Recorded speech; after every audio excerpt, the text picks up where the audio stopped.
안녕하세요. 오늘은 정말 놀라운 한 남자의 이야기를 좀 해볼까 합니다. 단순히 무너진 성벽을 다시 쌓는 걸 넘어서요. 한 민족 전체의 마음을 다시 세운 이야기. 바로 느헤미야서 속으로 깊이 들어가 보겠습니다. 자, 모든 이야기는 바로 이 질문에서 시작됩니다. 때는 기원전 445년경, 고대 도시 예루살렘, 성벽이 완전히 폐허가 된 상태였죠. 이런 엄청난 일을 해낼 사람, 보통 장군이나 대단한 건축가를 떠올리잖아요. 그런데 아니었어요. 이 기념비적인 과업은 페르시아 왕에게 수를 따르던 신하 느헤미야라는 사람에게 맡겨집니다. 첫 번째 이야기, 왕의 술 관원이 가진 사명입니다. 어떻게 편안한 왕궁 생활을 뒤로하고 폐허가 된 고향으로 갈 결심을 했을까요? 그 마음속으로 한번 들어가 보시죠. 느헤미야는 자기 민족이 포로 생활에서 돌아온 지 벌써 수십 년이나 지났는데 고향 예루살렘의 성벽은 여전히 무너진 채 방치되어 있다는 소식을 듣게 돼요. 이 말을 듣자마자 그는 주저앉아 울면서 금식하고 기도하기 시작합니다.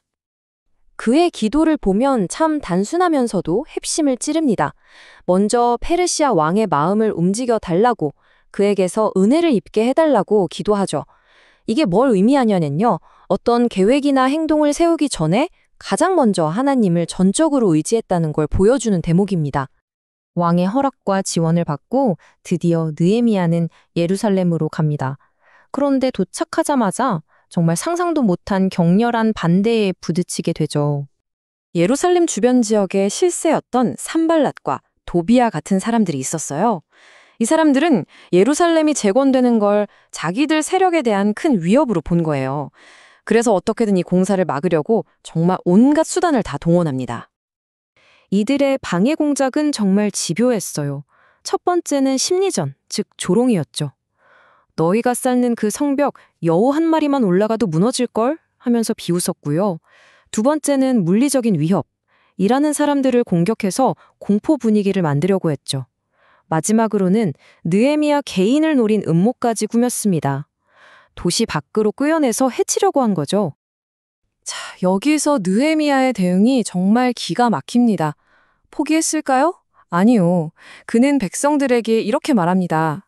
한 손으로는 망치를 들고 성벽을 계속 쌓고 다른 한 손으로는 칼과 창을 놓지 말라고요. 이라면서 동시에 싸울 준비를 한 겁니다. 바로 이 장면이 그들의 집중력과 결단력이 얼마나 대단했는지를 보여줍니다. 그 모든 조롱과 위협, 방해 공작 속에서도요, 성벽은 놀랍게도 단 52일 만에 완공됩니다.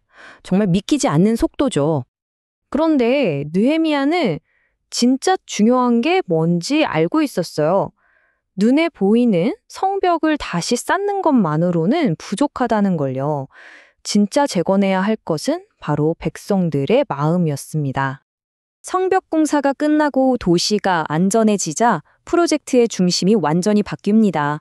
제사장 에스라가 광장에 모인 모든 백성 앞에서 하나님의 율법책을 펴고 읽어주기 시작한 거죠.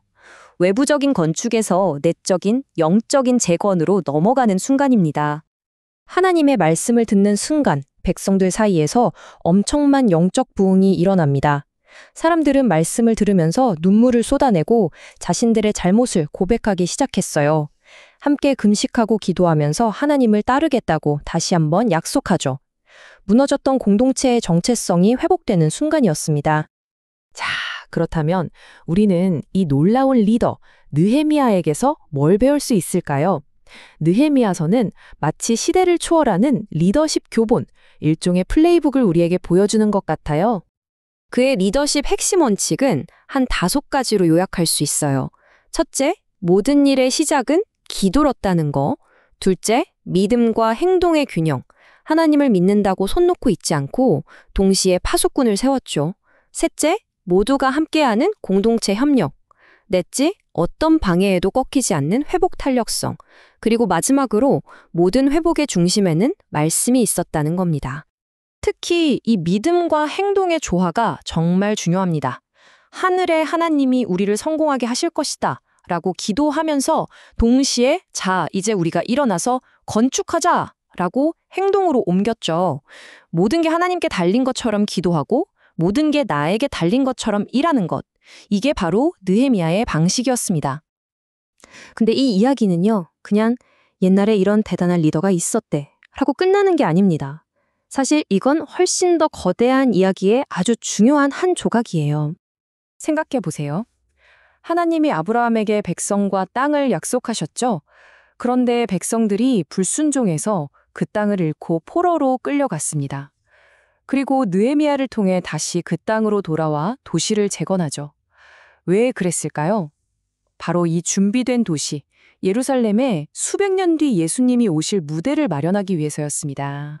그래서 많은 사람들이 느헤미야를 앞으로 오실 더 위대한 재건자, 바로 예수님을 미리 보여주는 인물이라고 봐요. 느헤미야가 무너진 돌로 성벽을 재건했다면 예수님은 살아있는 돌인 우리들로 영적인 성전, 즉 교회를 세우셨죠. 정말 놀라운 연결고리 아닌가요? 자, 그럼 이 수천 년 전의 성벽 재건 이야기가 오늘을 사는 우리에게 대체 왜 중요할까요? 무슨 의미가 있을까요? 이 이야기는 우리 각자에게 아주 중요한 질문을 던집니다. 당신의 삶에, 당신의 가정에, 또 우리 공동체에 재건이 필요한 무너진 성벽은 무엇이냐고요? 느헤미야는 우리에게 하나의 모델을 보여줘요. 무너진 현실 앞에서 절망하고 주저앉는 게 아니라 먼저 기도하고 구체적으로 행동하며 무엇보다 우리 하나님이 우리를 위해 싸우실 것이라는 깊은 믿음을 갖는 것, 우리가 혼자가 아니라는 신뢰 말이죠. 그리고 바로 이곳이 느헤미야서가 우리에게 주는 가장 궁극적인 메시지일 겁니다. 진정하고 영원한 회복은 단순히 우리 인간의 땀과 노력만으로 이루어지는 게 아니라는 것. 그 모든 것 뒤에는 보이지 않는 하나님의 도우심이 있다는 사실입니다. 오늘 이야기는 여기까지입니다.